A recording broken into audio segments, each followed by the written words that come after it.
So today we head out of state, traveling from Fishers, Indiana, 320 miles to Muskegon, Michigan, to grant our next wish, driving a NASCAR around the Michigan International Speedway, and of course, skydiving. This marks our second wish we grant for the channel to someone fighting cancer.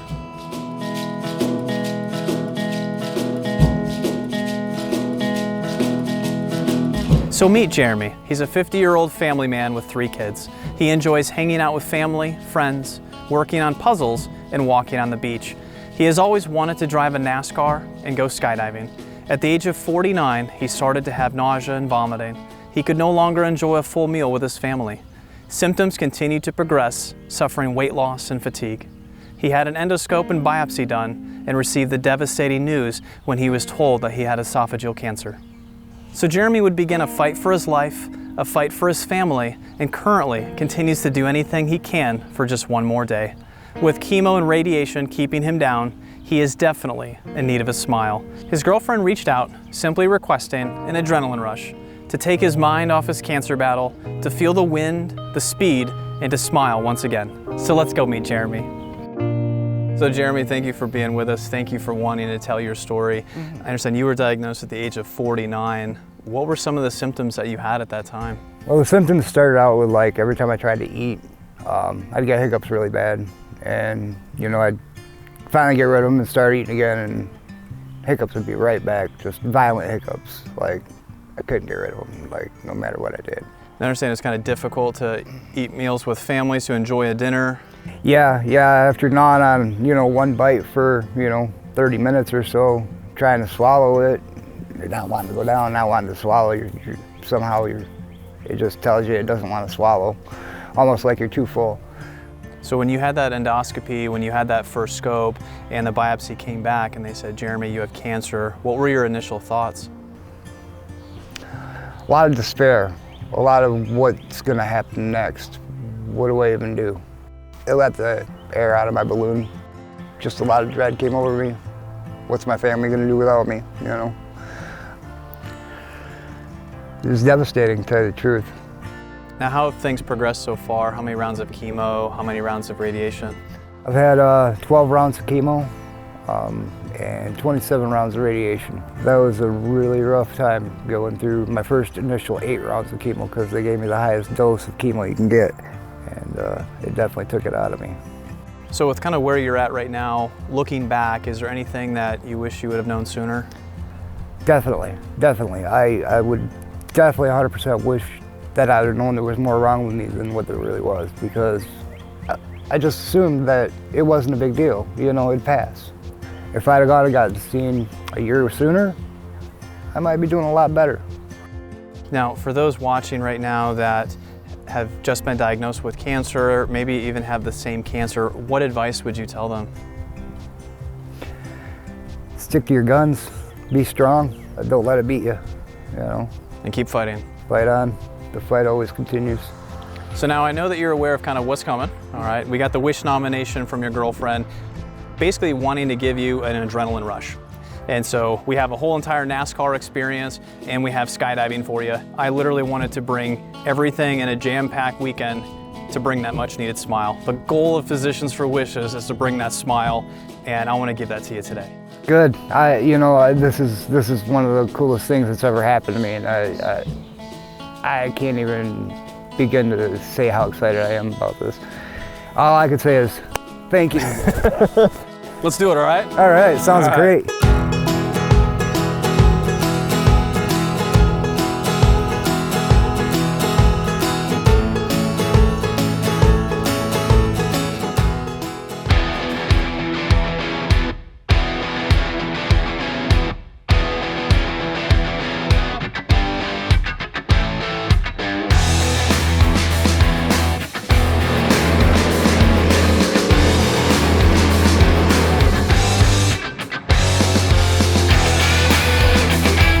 First, you're last.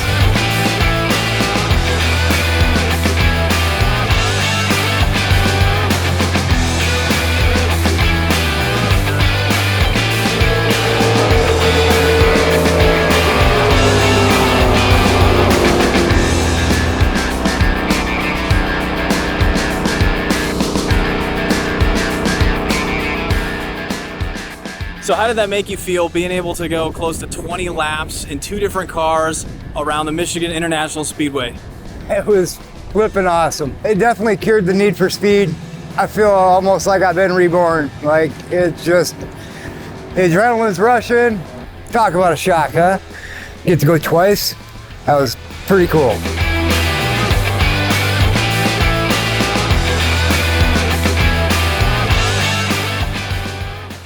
Welcome to your 2-minute clinical break 101. Esophageal cancer is an abnormal growth of cells within the esophagus and can happen anywhere along the esophagus. The tumor can grow and invade and destroy the surrounding healthy tissue. According to the American Cancer Society, the lifetime risk is 1 in 127 for men and 1 in 434 for women. It makes up roughly about 1% of all cancers diagnosed in the United States. Now, esophageal cancer may not cause symptoms early on and may only present when the cancer has progressed. Some of these symptoms can include difficulty swallowing, chest pain or pressure, cough, a hoarse voice, unintentional weight loss, or worsening indigestion or heartburn. Some of the risk factors include, but are not limited to, drinking alcohol, gastroesophageal reflux disease or GERD, smoking, precancerous changes in the cells of the esophagus, commonly referred to as Barrett's esophagus. Others can include bile reflux, not eating enough fruits or vegetables, and increased body mass index. The most common diagnostic modality is endoscopy with biopsy. With this, your doctor uses an endoscope, which is a flexible tube attached to a camera that allows your doctor to see inside your esophagus and stomach. Treatment is individualized based on each patient, but can include radiation therapy, chemotherapy, and surgery. The overall 5-year survival rate is about 20%, but survival rates can vary greatly, ranging from 5% to 47%. When it is already large and has spread to other parts of the body, treatment is difficult, and the 5-year survival rate is much lower. This has been your 2-minute clinical break 101.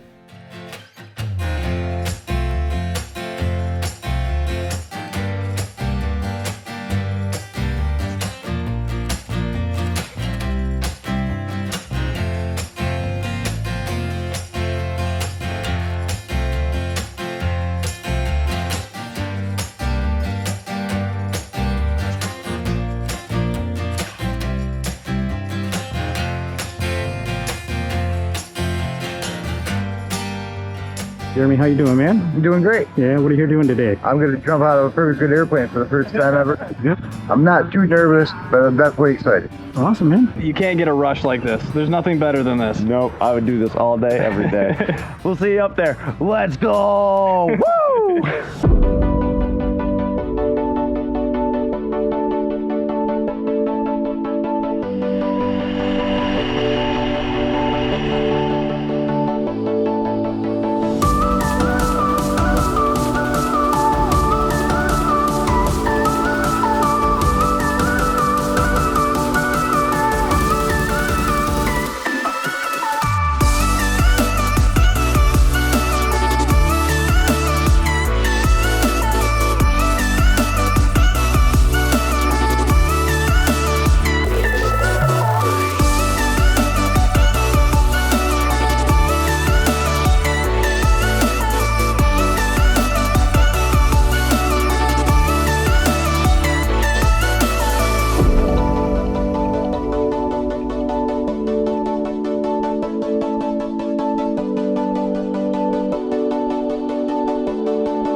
Yeah, we made it. All in one piece. going. Good job, man. Right on, that was fun. Nice Right job, on. bro. But that's the highest speed sport in the world, man. It sure is. Ah. That was crazy. What'd you think of that? That was pretty damn awesome. That was pretty damn awesome. That was awesome. It is, man. All right. Forever skydiver. All right. I am now a skydiver. Sweet. Thank you very much. Good one, okay?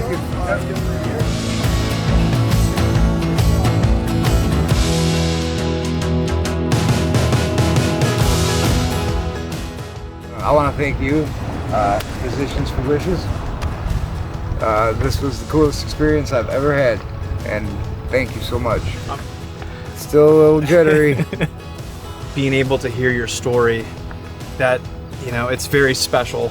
My grandfather passed away with esophageal cancer, the exact same cancer. So much of what we experience today, even hearing your story, is kind of parallel with him.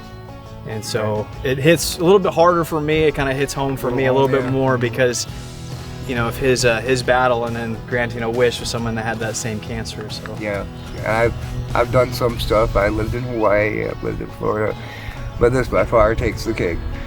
So it was all right here in good old Michigan. I want you to keep fighting every day, as many days as you can. Fight. Yep. It is. Stay strong, okay? Yep. Thank you very much for everything.